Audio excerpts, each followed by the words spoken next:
আকাশপথেই ticket বাণিজ্য, ঈদ সামনে রেখে ভাড়া বেড়েছে দ্বিগুণ। 15 দিনের মধ্যেই বুকিং শেষ হয়ে যাওয়ার আশা। যাত্রীচাপ সামলাতে উড়োজাহাজের সংখ্যা বাড়ানোর দাবি। ব্যাংকে সুশাসন প্রতিষ্ঠায় পরিচালনা পর্ষদে কমাতে হবে মালিকদের আধিপত্য, মত সাবেক ব্যাংকারদের। স্বতন্ত্র পরিচালক বাড়ানো ও রাজনৈতিক প্রভাব বন্ধ চান অর্থনীতিবিদরা। চেহারার অবস্থা তো দেখতেছেনই, মনে হয় যে এই মাত্র মেকআপ করে আসছি। রাস্তাটা ভিজাইয়ে রাখে দুই সাইড, তাহলে বায়ু দূষণটা হয় না। ধুলায় ধূসর ঢাকা, অস্বাস্থ্যকর বাতাসে নাকাল রাজধানীবাসী। 9 বছরের মধ্যে জানুয়ারিতে সর্বোচ্চ দূষণের রেকর্ড।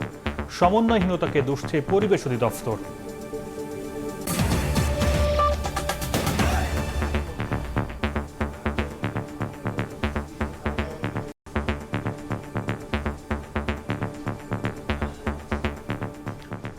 সকালের সময়ের সঙ্গে আছি আমি সর্দার মোহাম্মদ আরিফ।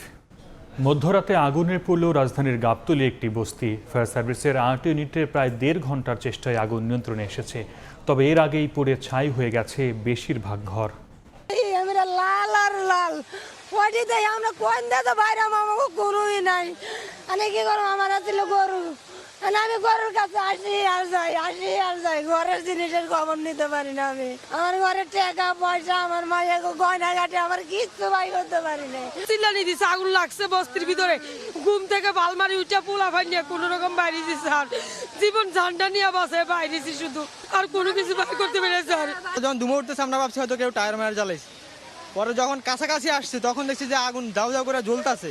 প্রথমে একটা বিল্ডিং এ জ্বলছে, পরে মনে করেন একটা থেকে মনে করেন পুরো আস্তে আস্তে সব জায়গায় ছড়াই গেছে আগুন। আহত হয় নাই, তার আগে বের হয়ে গেছে। আর মূলত এইখানে আপনার ওই গাড়ির কেমিক্যালের কারখানা ছিল, ওইখান থেকে আগুনের উৎপত্তি শুরু হয়েছে। সবকিছুই পুড়ে গেছে যা আছে, প্রায় 400-500 উপরে ঘর বাড়ি ছিল, ঠিক আছে, সব পুড়ে গেছে। প্রায় 1.5 ঘন্টার চেষ্টায় ভোর 4:30টার দিকে নিয়ন্ত্রণে আসে আগুন। তবে এরই মধ্যে পুড়ে যায় বস্তির বেশিরভাগ ঘর। 8টা ইউনিট এখানে কাজ করি। আপনারা দেখতে পেয়েছেন বস্তির এই অবস্থা, চারিদিকে যেভাবে টিন শেড বিল্ডিং, এবং উত্তর সাইডে দেখবেন বিশেষ করে বস্তিরই একটা বিশাল অংশ।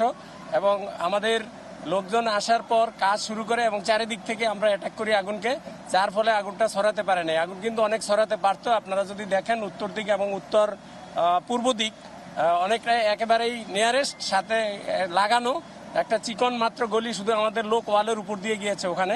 তাৎক্ষণিকভাবে আগুন লাগার কারণ ও ক্ষয়ক্ষতির পরিমাণ জানাতে পারেনি ফায়ার সার্ভিস। সময় সংবাদ, Dhaka.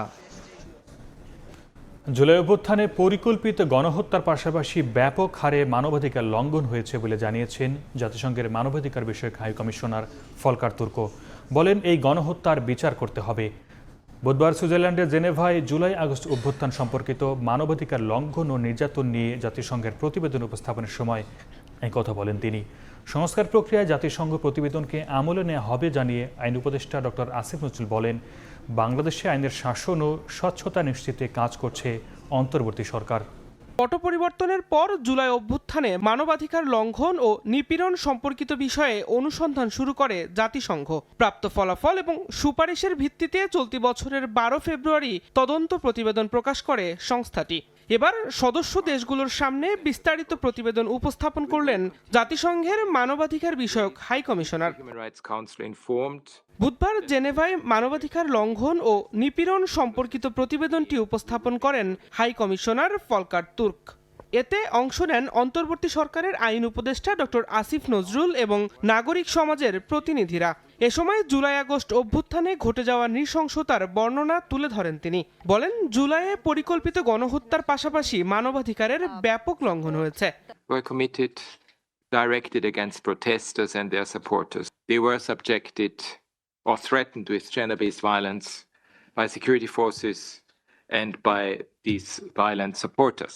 Private individuals against supporters of the former ruling party, police officers, and in some cases minorities and distinct religious groups. গণহত্যার বিচার করতে হবে জানিয়ে জাতিসংঘের মানবাধিকার বিষয়ক হাই কমিশনার বলেন, মৃত্যুদণ্ডকে সমর্থন করে না জাতিসংঘ। জানান, বাংলাদেশে জাতীয় ঐক্যের মাধ্যমে শান্তি প্রতিষ্ঠার বড় সুযোগ এসেছে। We obviously, as you know, the UN has a very clear position on this, and we always hope that there would be more moratorium pending the abolition of the death penalty. We have, of course, offered my office's support to advise the government to address these issues. But beyond accountability, there's of course also universal jurisdiction and even referral to the International Criminal Court by the government if they so wish. এ সময় ভাই হত্যার নির্মম স্মৃতি তুলে ধরেন জুলাই আন্দোলনের শহীদ মীর মুগ্ধর ভাই মীর মাহমুদুর রহমান। বলেন, শুধু হত্যাকারী নয়, নির্দেশদাতাদেরও বিচার নিশ্চিত করতে হবে। For victims, justice means accountability, not just for those who pulled the trigger, but also for those who gave the orders. অনুষ্ঠানে অংশ নিয়ে আইন উপদেষ্টা বলেন, বিগত সরকারের মদদে জুলাই অভ্যুত্থানে পরিকল্পিত হত্যাকাণ্ড হয়েছে। গণহত্যার বিচারের জন্য কাজ করছে অন্তর্বর্তী সরকার। I wish to reaffirm the commitment of interim government for an impartial and credible investigation into the July-August massacre in Bangladesh and due judicial process for redress. বাংলাদেশে জবাবদিহিতা, ন্যায় বিচার ও মানবাধিকার সংস্কারের লক্ষ্যে সদস্য রাষ্ট্র ও নাগরিক সমাজের প্রতিনিধিদের সঙ্গে আলোচনা করেন জাতিসংঘের মানবাধিকার বিষয়ক হাই কমিশনার।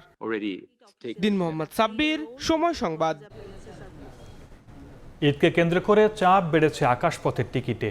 ঈদের আগে পরে অভ্যন্তরীণ যাতায়াত টিকিট প্রতিমূল্য ছাড়িয়েছে 13,000 টাকা। আগামী 15 দিনের মধ্যেই সব টিকিট বুকিং হয়ে যাবে বলে ধারণা এয়ারলাইন্সগুলোর।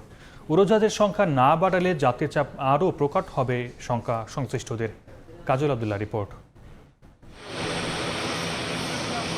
আসন্ন ঈদ উল ফিতরের ছুটি ঘিরে শুরু হয়েছে আকাশপথে ঘরে ফেরা ও আকর্ষণীয় স্থানে বেড়ানোর তোড়জোড়। দেশ কিংবা বিদেশ এই সময়টায় বিপুল যাত্রীর চাপ সামাল দেয় এয়ারলাইন্সগুলো। অভ্যন্তরীণ সিট ক্যাপাসিটি কম থাকায় আগে কিনলে অপেক্ষাকৃত কম দামে টিকিট মিলে। তাই ঈদ যত ঘনিয়ে আসছে টিকিটের দাম প্রতিদিনই বাড়ছে। ঈদের একটা প্রেশার ইতিমধ্যে আমরা এটা লক্ষ্য করছি। সাথে সাথে আফটার ঈদ যেটা কক্সবাজারের যে ফ্লাইটগুলো আছে সেখানে ইতিমধ্যে ঈদকে কেন্দ্র করে সেই বুকিং প্রক্রিয়াটার মধ্যে অনেক প্যাসেঞ্জার চলে গেছে এবং ট্রাভেল এজেন্সিগুলো সেই রিকোয়েস্ট অলরেডি করছে। অনলাইন টিকিট এজেন্সিগুলোর তথ্য বলছে, আগামী 30-31 মার্চ থেকে 4 ও 5 এপ্রিল পর্যন্ত বর্তমানে ঢাকা থেকে সৈয়দপুর রুটে এয়ারলাইন্স ভেদে জনপ্রতি টিকিটের দাম পড়ছে 12,992 টাকা থেকে 12,582 টাকা। ঢাকা কক্সবাজার রুটে 11,398 থেকে 13,540 টাকা। এছাড়া ঢাকা সিলেট রুটে 9,686 ও ঢাকা রাজশাহী রুটে টিকিটের দাম পড়ছে 13,367 টাকা। ট্যুর অপারেটরদের সংগঠন আটাপ বলছে, দেশের বিভিন্ন গন্তব্যে প্রতি বছর বাড়ছে উড়োজাহাজ যাত্রী। এই চাহিদার ফলেই কমছে না ভাড়া। অভ্যন্তরীণ ট্যুরিজম বিকাশ করছে বেশি এবং এই ক্ষেত্রে পর্যটকরা খরচের পরিমাণ আগের থেকে বাড়িয়েছে, এটা একটা ভালো দিক। কিন্তু এই রুটে টিকিটের দামও কিন্তু আগের চেয়ে বেড়ে যাচ্ছে। আবার আমাদের সিলেট রুটে যদি আমরা দেখি, সিলেটের টিকিটের প্রায় কিন্তু ক্রাইসিস থাকে এবং এইখানেও কিন্তু 4,000-5,000 টাকার টিকিট সেটা কিন্তু 8,000 থেকে 12,000 টাকার মধ্যে চলে যায় এবং এখনও কিন্তু দাম বেশি। তো এই বিষয়গুলোকে একটু অ্যাড্রেস করা দরকার, যে পর্যটকদের যাতে সুবিধা দেওয়া যায়, কম মূল্যে যাতে তারা টিকিটটা পায়। মৌসুমে চাহিদার বিপরীতে উড়োজাহাজ সংকট থাকায় আপাতত ভাড়া বিড়ম্বনা কমবে না বলে মত সংশ্লিষ্টদের। বিমান বলি বা অন্য প্রাইভেট যদি 2-3টা ক্যারিয়ার আছে, তাদের তো একটা ক্যাপাসিটি সীমিত, এয়ারক্রাফট নাম্বার অফ এয়ারক্রাফট সীমিত এবং এই এয়ারক্রাফটগুলো তারা ম্যাক্সিমাম ইউটিলাইজেশন তারা করে থাকে ঈদের সময় বা এই ধরনের বড় যখনই থাকে ছুটি ছাটা থাকে। ইচ্ছা করলেই যে এয়ারলাইনগুলো বেশি ফ্লাইট দিতে পারবে তাও তো না। সো কাজেই এটা যতই আমরা বলি না কেন যে যেভাবে অস্বাভাবিকভাবে যাত্রী বৃদ্ধি পায় সেই তুলনায় সিট বাড়ানো যেমন সম্ভব না, আবার ভাড়ার দিকটা চিন্তা করলেও কিন্তু এটা এর থেকে কমে এয়ারলাইনগুলোর পক্ষে পোষানো সম্ভব না।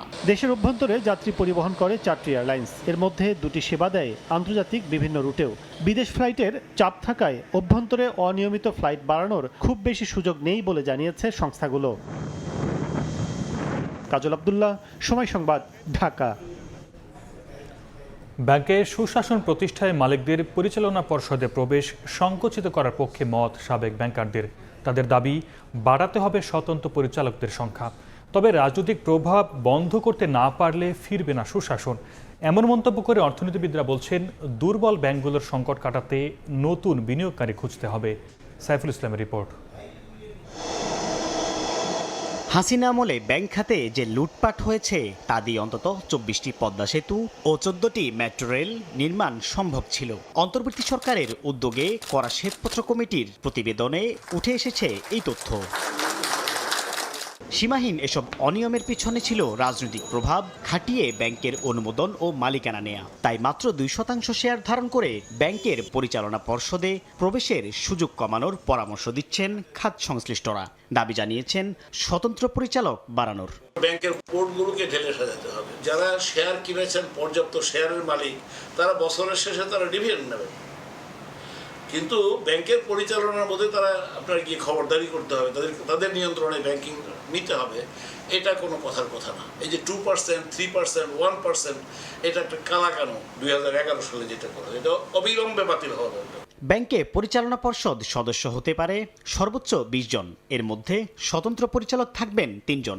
অর্থনীতিবিদরা বলছেন পর্ষদ সংখ্যা পরিবর্তন আনার চেয়ে আর্থিক খাতে রাজনৈতিক প্রভাব বন্ধের উদ্যোগ নিতে হবে।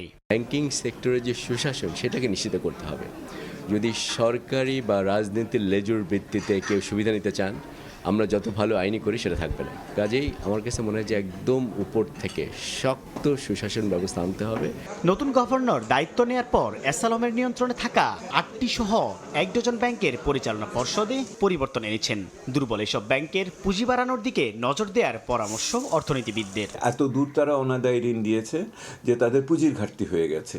শুধু সঞ্চিতির অভাব এখানে হয়েছে তা না, হয়তো ব্যাংকের মালিকানা দিয়ে হোক বা অন্য ব্যক্তি খাতের থেকে বন্ড দিয়ে হোক, পুঁজি সরবরাহ করা ছাড়া এই ব্যাংকগুলোকে, বিশেষ করে যারা কঠিন অবস্থায় আছে এবং বিশেষ করে ইসলামী ব্যাংকগুলো যারা আছে, সেটা খুব কষ্টকর হবে বলে আমি মনে করি। কেন্দ্রীয় ব্যাংক সূত্রে জানা গেছে ব্যাংক কোম্পানি আইন আবারও সংশোধনের উদ্যোগ নেওয়া হয়েছে। সাইফুল ইসলাম, সময় সংবাদ, ঢাকা। বিষাক্ত হয়ে উঠেছে ঢাকার বাতাস। গত 9 বছরের রেকর্ড অনুযায়ী চলতি বছরের শুরুতেই সবচেয়ে বেশি দূষিত বায়ু সেবন করতে বাধ্য হচ্ছেন রাজধানীবাসী। আন্তর্জাতিক সংস্থা IQAR এর জরিপ বলছে বিশ্বের সবচেয়ে দূষিত বায়ুর শহর হিসেবে ধারাবাহিকতা বজায় রেখেছে শহর ঢাকা। তদন্তকারী সংস্থা খোদ পরিবেশ অধিদপ্তরই বলছে কর্তৃপক্ষগুলোর সমন্বয়হীনতায় নিয়ন্ত্রণে রাখা যাচ্ছে না বায়ুর মান। সাইফুল ইসলামের ছবিতে মাইমুনা হায়দা চৌধুরীর প্রতিবেদন। এ যেন ধুলোর রাজ্য। প্রকৃতি থেকে শীত গেছে, কিন্তু বারোমাসি রাজধানীর বাতাস দূষিত করছে ধুলোর আস্তরণ। উত্তরায় মেট্রো রেলের নিচে এই চিত্র যেদিন ধারণ করা হচ্ছিল, তার আগের দিনে বৃষ্টি হয়েছে নগরীতে, কিন্তু বায়ু ও ধূলি দূষণ কমেনি এতটুকুও। এমন চিত্র পুরো শহর জুড়ে। সড়কের দুপাশের গাছগাছালি যার প্রথম শিকার। বায়ুমণ্ডল দূষণ অধ্যয়ন কেন্দ্র ক্যাপসের তথ্য বলছে 2017-তে যেখানে রাজধানীর গড় বায়ুমান ছিল 240, সেখানে চলতি বছর বায়ুমান দাঁড়িয়েছে 318-তে। এ তো গেল দেশীয় সংস্থার হিসেবে। বায়ুমান নিয়ে কাজ করা আন্তর্জাতিক সংস্থার হিসেব আরো ভয়াবহ। ধুলায় চেহারার অবস্থা তো দেখতেছেনই, মনে হয় যে এই মাত্র মেকআপ করে আসছি। এত পরিমাণ ধুলা, এই ধুলার জন্য আমরা চলতে পারতেছি না। IQAR এর তথ্য বলছে গত ডিসেম্বরে একদিনও নির্মল বায়ু পায়নি রাজধানীবাসী। তবুও বায়ু দূষণ রোধে বরাবরের মতোই উদাসীন সংশ্লিষ্ট দফতরগুলো। বায়ু দূষণ দূর তো দূরের কথা, বরঞ্চ নিজেরাই দূষণের সঙ্গে জড়িত 2 সিটি কর্পোরেশন, এমন অভিযোগ নগরবাসীর। এখানে দেখার দায়িত্ব তো সিটি কর্পোরেশনের। ডেলি যদি 2 বার করে পানি দেয়, বেশি করে দেয়, রাস্তাটা ভিজাইয়ে রাখে 2 সাইড, তাহলে বায়ু দূষণটা হয় না। আন্তর্জাতিক বায়ুমণ্ডলীয় সূচক AQI অনুযায়ী বায়ুমান 0 থেকে 50-এর মধ্যে থাকলে তা স্বাভাবিক হিসেবে ধরা হয়। এর মাত্রা 150 অতিক্রম করলে সেটি হয়ে ওঠে অস্বাস্থ্যকর। বাতাসকে ঝুঁকিপূর্ণ বিবেচনা করা হয় 300 অতিক্রম করলে। ক্যাপসের সাম্প্রতিক তথ্য বলছে গত জানুয়ারি মাসের 16 দিন খুব অস্বাস্থ্যকর এবং 15 দিন দুর্যোগপূর্ণ বায়ুমান ছিল রাজধানীতে, যার প্রভাব পড়ছে রাজধানীবাসীর স্বাস্থ্যে। এখন কিন্তু শ্বাসকষ্টটা বাড়ছে, সবচেয়ে বেশি এফেক্টটা পড়ছে মানবদেহের উপরে, স্বাস্থ্যের উপরে। সেখানে শুরুতে ফুসফুসে সংক্রমণটা বেশি হচ্ছে, সেখান থেকে হৃদরোগের সমস্যা হচ্ছে, তারপরে কিডনি বিকল হয়ে যাচ্ছে, বাচ্চাদের মানসিক বিকাশটা কম হচ্ছে। ঢাকার বাতাস দূষণের নানা কারণের মধ্যে অন্যতম কারণ হিসেবে বিশেষজ্ঞরা চিহ্নিত করেছেন এলিভেটেড এক্সপ্রেসওয়েতে ফিটনেসবিহীন গাড়ি চলাচলকে। এছাড়াও সিটি কর্পোরেশনের যথাযথ মনিটরিংয়ের অভাব এবং পরিবেশ অধিদপ্তরের কার্যকর পদক্ষেপ না নেওয়াকেও দায়ী করেছেন ক্যাপসের পরিচালক। এলিভেটেড এক্সপ্রেসওয়ে চালু হওয়ার পর থেকে ধুলাবালিগুলো একটু ভার্টিক্যালি ডিস্ট্রিবিউট হচ্ছে, অর্থাৎ উপরে আগের তুলনায় অন্তত 40 ফিট উপরে এই ধুলাবালিগুলো, বিশেষ করে ব্ল্যাক কার্বন, গাড়ির কালো ধোঁয়া, এগুলো তৈরি হচ্ছে। নির্মাণবিধি না মেনে কাজ করাটা নাগরিক ভোগান্তি তৈরি করার ক্ষেত্রে সবচেয়ে বড় ভূমিকা রাখছে। যদিও পরিবেশ অধিদপ্তর নিজেরাই স্বীকার করছেন তাদের অসহায়ত্বের কথা। এই কর্মকর্তা বলছেন, সমন্বয়হীনতার কারণে কোনোভাবেই দূষণের লাগাম টানা সম্ভব হচ্ছে না। যেরকম প্রোগ্রেস আমরা আশা করছি সেরকম প্রোগ্রেস তো আমরা করতে পারি নাই। অন্যদেরও দায়িত্ব নিতে হবে, সিটি কর্পোরেশনের দায়িত্ব নিতে হবে, ওনাদেরও ম্যাজিস্ট্রেট আছে। দূষণের বিস্তৃতি এত বেশি, এটা কন্ট্রোল করা লম্বা সময়ের ব্যাপার। গবেষণা বলছে, ঢাকার বায়ু দূষণের প্রধান উপাদান হচ্ছে বাতাসে অতি ক্ষুদ্র বস্তুকণা বা PM2.5 উপস্থিতি, যা বিশ্ব স্বাস্থ্য সংস্থার মানমাত্রার চেয়ে প্রায় 37 গুণ বেশি। ফলে এই শহরের বাতাস ক্রমেই ভারী হচ্ছে দূষিত কণার ভিড়ে। মাইমুনা হায়দার চৌধুরী, সময় সংবাদ, ঢাকা। কিছুতেই ঘুরে দাঁড়াতে পারছে না খুলনা অঞ্চলের পাটকলগুলো। প্রায় 5 বছর আগে বন্ধ হয়ে যাওয়া এই অঞ্চলের রাষ্ট্রায়ত্ত 9টি পাটকলের মধ্যে ইজারার মাধ্যমে 4টি সীমিত আকারে চলছে। বাকি পাটকলগুলো বেসরকারিভাবে চালুর উদ্যোগ নেওয়া হলেও আগ্রহী হচ্ছেন না বিনিয়োগকারীরা। যদিও পাটকল কর্তৃপক্ষের দাবি বাকি মিলগুলো চালুর প্রক্রিয়া চলছে। নিয়ামুল হোসেন কোচির তোলা ছবিতে আব্দুল্লাহ আল মামুন রুবেলের প্রতিবেদন। একসময় শ্রমিকদের আনাগোনায় ব্যস্ত আর কোলাহলে পূর্ণ থাকা খালিশপুরের এই প্লাটিনাম জুট মিলে গত প্রায় 5 বছর ধরে এমন শুনশান নীরবতা। বেসরকারি মালিকানায় ইজারার মাধ্যমে খুলনা অঞ্চলের বন্ধ মিলগুলো চালুতে কয়েক দফায় টেন্ডার আহ্বান করা হলেও বিনিয়োগকারীদের খুব একটা সাড়া মিলছে না। প্লাটিনাম জুট মিলের মতো একই অবস্থা স্টার জুট মিল আর ক্রিসেন্ট জুট মিলেরও। শর্ত শিথিল করে বিভিন্ন মিলে 6 থেকে 7 দফা টেন্ডার আহ্বান করা হলেও নানা জটিলতায় তা বাতিল হয়েছে। আর টেন্ডার প্রক্রিয়া শেষে চুক্তি সম্পন্ন হলেও এখনো চালু হয়নি খালিশপুর জুট মিল। আর্থিক ক্ষতির মুখে 2020 সালের জুলাইয়ে খুলনা অঞ্চলের 9টি রাষ্ট্রায়ত্ত পাটকল বন্ধ করে দেয়া হয়। এতে চাকরি হারান স্থায়ী অস্থায়ী প্রায় 25,000 শ্রমিক। পরবর্তীতে পাটকলগুলো বেসরকারি খাতে 5 থেকে 30 বছরের জন্য ইজারা দেওয়ার সিদ্ধান্ত নেওয়া হয়। 2022 ও 2023 সালে বেসরকারি উদ্যোগে চালু হয় খুলনার দৌলতপুর, ইস্টার্ন এবং যশোরের জেজেআই ও কার্পেটিং জুট মিল। এর মধ্যে জেজেআই জুট মিল কিছুটা ভালোভাবে চললেও বাকি মিলগুলো উৎপাদন করছে সক্ষমতার 1/4। সর্বসাকুল্যে চাকরি হয়েছে 1002 শ্রমিকের। শ্রমিকদের ন্যূনতম যে মজুরি সেটাও তারা দেয় নাই।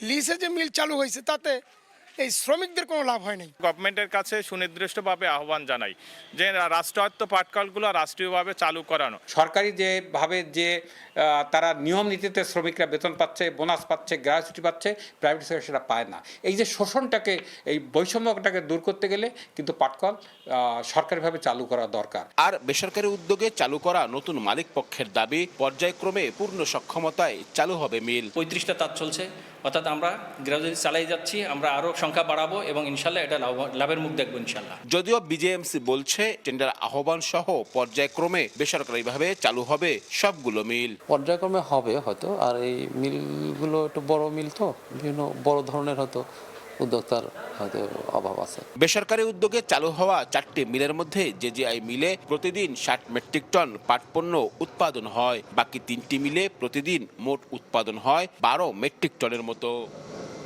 আব্দুল্লাহ আল মামুন রুবেল, সময় সংবাদ, খুলনা। নতুন ভবন নির্মাণ শেষ না হওয়ায় বিপাকে পড়েছে মেহেরপুরের 10টি প্রাথমিক বিদ্যালয়ের শিক্ষক শিক্ষার্থীরা। প্রকল্পের মেয়াদ শেষ হলেও অনেক বিদ্যালয়ে অর্ধেক কাজও হয়নি।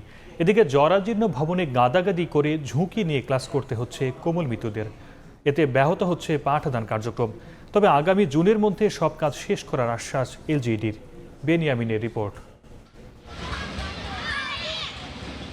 মেহেরপুর শহরের উত্তরপাড়া সরকারি প্রাথমিক বিদ্যালয়ে যত্রতত্র পড়ে রয়েছে ভবন নির্মাণ সামগ্রী। এর মধ্যে স্কুলে যাতায়াত, খেলাধুলা আর পাশের টিন শেডে ক্লাস চলছে শিক্ষার্থীদের। 2023 সালের নভেম্বরে জেলার 26টি প্রাথমিক বিদ্যালয়ে নতুন ভবন নির্মাণ প্রকল্পের কাজ শুরু হয়। এক দফা সময় বাড়িয়ে চলতি বছরের জানুয়ারিতে প্রকল্পের মেয়াদ শেষ হলেও এখনও বাকি আছে 10টি বিদ্যালয়ে ভবনের কাজ। অভিযোগ উঠছে গত বছরের নভেম্বর থেকে কাজ বন্ধ রেখেছে ঠিকাদার। এদিকে জরাজীর্ণ ভবনে গাদাগাদি করে ঝুঁকি নিয়ে ক্লাস করতে হচ্ছে কোমলমতিদের। এতে ব্যাহত হচ্ছে পাঠদান কার্যক্রম। ক্লাসরুমে মাঝে মধ্যে দেওয়াল ভেঙে ভেঙে পড়ে যায়। আমাদের ক্লাস করতে অসুবিধা হচ্ছে, খেলতে গিয়ে অসুবিধা হচ্ছে, চলাফেরা করতে পারছি না। মেয়েরা স্কুলে আসছে না, স্কুলের যে অবস্থা, এই অবস্থা দেখি মানে ছেলেপিলে মানে দুরান্ত খুব অস্থির হয়েছে। স্কুলের শিক্ষাগত মান ভালো, কিন্তু একটা স্কুল শিক্ষা প্রতিষ্ঠান যে সুন্দর পরিবেশ দরকার, সেই পরিবেশ তো এখানে পায় না। এ বিষয়ে শিক্ষা বিভাগকে বারবার চিঠি দিলেও সমাধান মিলছে না। ঠিকাদার বিভিন্ন অজুহাতে সময়ক্ষেপণ করছে বলে অভিযোগ শিক্ষকদের। শ্রেণী কার্যক্রমে মানে ব্যাহত হচ্ছে। শিশুরা তো সবাই তো চাই একটা ভালো পরিবেশ, সেই ভালো পরিবেশটা দিতে পারছি না। ভবনটি আমরা মেরামত করতে পারছি না এবং নতুন ভবন আমাদের প্রয়োজন। এ নিয়ে ঠিকাদারের সঙ্গে যোগাযোগের চেষ্টা করা হলেও সম্ভব হয়নি। তবে আগামী জুনের মধ্যে সব কাজ শেষ করার আশ্বাস এলজিইডির। প্রকৌশল বিভাগকে চিঠি দেই এবং প্রকৌশল বিভাগও সাথে সাথে আমাদের চিঠির প্রেক্ষিতে তারা তাদের ঠিকাদারদের সতর্ক করেন এবং তাদের বিরুদ্ধে ব্যবস্থা নিয়ে থাকে। আমরা এখন শুক্র শনি সহ আমরা কাজ করতেছি, আমরা নিজেরা সাইটে উপস্থিত থেকে যাতে আমরা সময় মতো কাজটা শেষ করতে পারি। এলজিইডির তথ্য মতে 26টি বিদ্যালয় ভবনের নির্মাণ ব্যয় ধরা হয়েছে প্রায় 18,50,00,000 টাকা। বেনিয়ামিন, সময় সংবাদ, মেহেরপুর। প্রায় 4 বছরের সংস্কার শেষ হয়নি সাতক্ষীরার 11.5 কিলোমিটার সড়কের। এলাকাবাসীর অভিযোগ, কোথাও 10% আবার কোথাও 20% কাজ করে বন্ধ রেখেছে ঠিকাদার।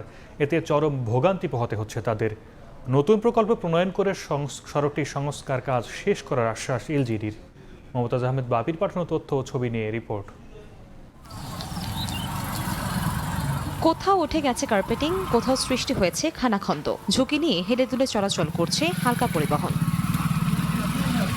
সাতক্ষীরার আশাশুনি উপজেলার আনুলিয়া ইউনিয়ন পরিষদ থেকে খাজরা ইউনিয়ন পরিষদ, কাপসান্ডা বাজার থেকে খাজরা ইউনিয়ন পরিষদ এবং বড়দল ইউনিয়ন পরিষদ থেকে কাপসান্ডা বাজার পর্যন্ত 11.5 কিলোমিটার সড়কের বেহাল দশা। সংস্কারের জন্য 3 প্যাকেজের মধ্যে একটি 2021 সালে এবং বাকি দুটি প্যাকেজের টেন্ডার হয় 2022 সালে। মূল প্রকল্পের মেয়াদ 1 বছর থাকলেও 3 দফা সময় বাড়ানোর পরও শেষ হয়নি কাজ। এলাকাবাসীর অভিযোগ, কোথাও 10% আবার কোথাও 20% কাজ করে বন্ধ রেখেছে ঠিকাদার। আমরা এখানে আমাদের একটা ডাক্তারও যদি আনি তাও আনার কোনো সুযোগ নেই, একটা মানুষ যদি 1 বছর কার্ড আনতে তাও কোনো সুযোগ নেই। অত্যন্ত মর্মান্তিক ভাবে আমরা জীবনযাপন করছি। আমরা না খালি রাস্তাটা একটা ভ্যান যায় না, একটা রোগী নেগালে তাও আমরা যেতে পারি না, এত রাস্তা খারাপ। আর আমরা রাস্তাঘাটে যাই চলতে পারছি না, এখানে কোনো যানবাহন চলতে পারে না। এখানে যদি একটা অ্যাম্বুলেন্স রোগীর সমস্যা হয়, অ্যাম্বুলেন্স ঢোকে না। এ নিয়ে দায়সারা বক্তব্য এলজিইডির। নতুন প্রকল্প প্রণয়ন করে সড়কটির আরও কাজ করার আশ্বাস সংশ্লিষ্ট কর্মকর্তার। আমাদের এখানে নতুন একটা প্রজেক্ট হয়েছে, সেই প্রজেক্টের থেকে আমরা এটা নতুন ভাবে প্রস্তাব করছি। ওই প্রজেক্টটা পাশ হলে আমরা তখন শুরুর থেকে যে বাদ দিয়ে এবং শেষের থেকে যে আরো আছে সেটা আমরা করতে পারবো। এলজিইডির তথ্য মতে প্রকল্পের মোট ব্যয় ধরা হয়েছে 13,22,00,000 টাকা। সময় সংবাদ, সাতক্ষীরা। জিম্মি মুক্তি ও যুদ্ধবিরতি নিয়ে এবার হামাসের সঙ্গে সরাসরি আলোচনা করছে যুক্তরাষ্ট্র। বুধবার বিষয়টি নিশ্চিত করে হোয়াইট হাউস। 1997 সালে ফিলিস্তিনি স্বাধীনতাকামী সংগঠনটিকে সন্ত্রাসী গোষ্ঠীর তকমা দেওয়ার পর এটি দুপক্ষের প্রথম আলোচনা। এদিকে গাজায় সহায়তা প্রবেশ বন্ধ থাকায় উপত্যকাটিতে বেড়েছে খাদ্যপণ্যের দাম। বিশ্ব খাদ্য কর্মসূচি জানিয়েছে তাদের কাছে যেই পরিমাণ খাদ্য আছে তা দিয়ে 2 সপ্তাহেরও কম সময় পর্যন্ত চলবে।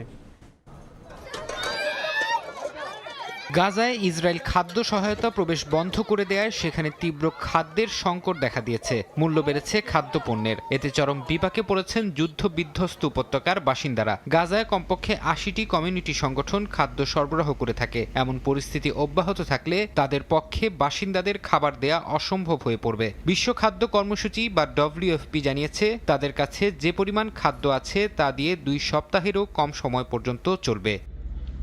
যুদ্ধবিধ্বস্ত গাজা পুনর্গঠনের জন্য আরব দেশগুলোর দেয়া পরিকল্পনা প্রত্যাখ্যান করেছে যুক্তরাষ্ট্র। হোয়াইট হাউসের জাতীয় নিরাপত্তা কাউন্সিলের মুখপাত্র ব্রায়ান হিউজেস বলেছেন, আরব পরিকল্পনায় গাজার বাস্তব পরিস্থিতি উপেক্ষা করা হয়েছে। অঞ্চলটি বর্তমানে বসবাসের অনুপযোগী এবং ধ্বংসস্তূপ ও অবিস্ফোরিত গোলাবারুদে পূর্ণ এলাকায় বসবাস করা সম্ভব নয় বলে মন্তব্য তার। এর আগে ইসরায়েল জানায়, আরব দেশগুলোর জরুরি বৈঠকে 2023 সালের অক্টোবর পরবর্তী বাস্তবতাকে পাশ কাটানো হয়েছে।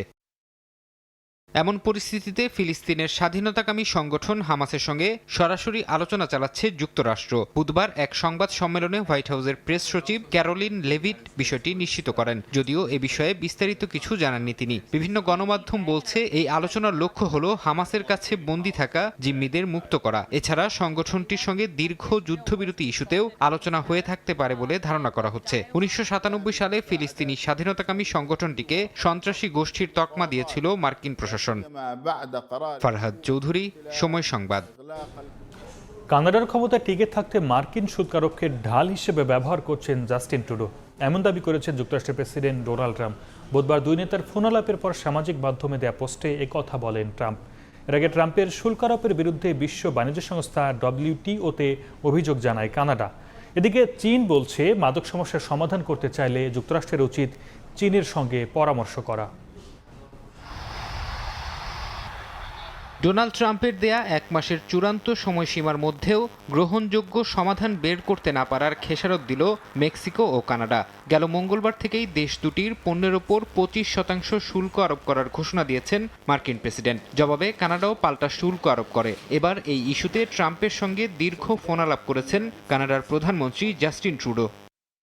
সামাজিক মাধ্যম ট্রুথ সোশ্যালে ডোনাল্ড ট্রাম্প জানিয়েছেন, বুধবার ট্রুডোর সঙ্গে তার 50 মিনিট ফোনে কথা হয়েছে। দুজনের বন্ধুত্বপূর্ণ কথাবার্তা হয়েছে জানিয়ে ট্রাম্প বলেন, এদিন ট্রুডো তার কাছে শুল্কারোপের বিষয়ে কি করা যেতে পারে তা জানতে চান। জবাবে মার্কিন প্রেসিডেন্ট বলেন, ফ্যান্টানিল মাদকের কারণে অনেকের মৃত্যু হয়েছে।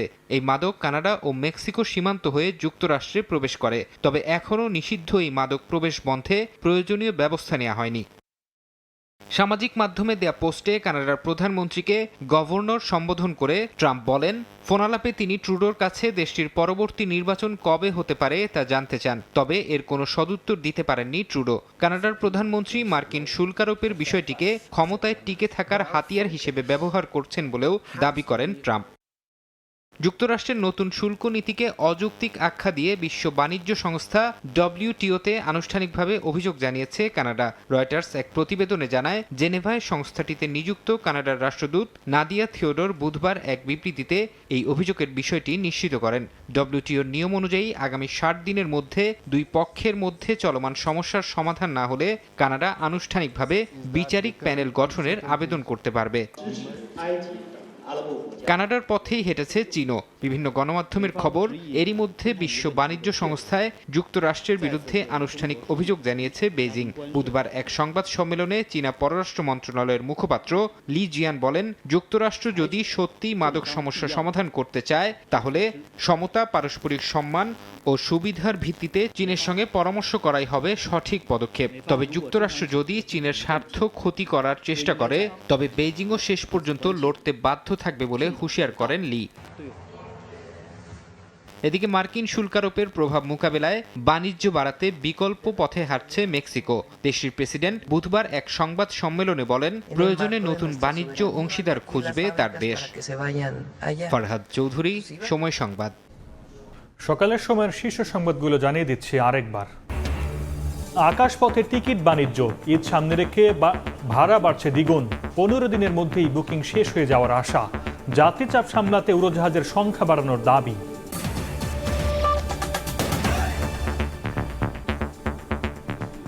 এই ছিল সকালের সময়ে, সঙ্গে থাকুন সময়ের।